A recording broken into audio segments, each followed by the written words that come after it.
I'll tell you one guy who's not getting traded though is Mason Miller. There's a lot of talk about him potentially getting traded by the A's just because that's what the A's do. But I didn't feel like there was really any reason to trade him because they've got a ton of control with this guy left. So don't trade him yet.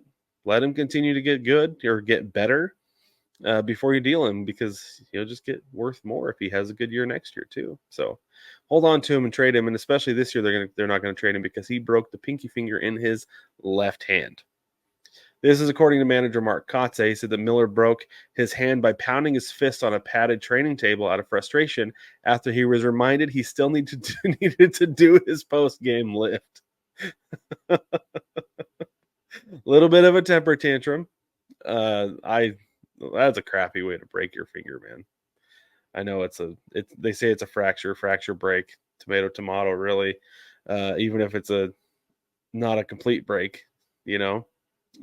Fortunately, it's not on his throwing hand, as you can see in this picture. If you're watching on YouTube, he is right-handed, so he could still like get a brace on that thing and maybe wrap it a little bit, and he could still play catch and keep his arm up. So there won't be as much of a. I don't think he'll have as much time to like ramp things up. But he sure won't be doing many posts. I don't know. Actually, you know what? You wrap it up, he could probably still do some lifts. Use the machines, right? Pull him down, push him up. You can.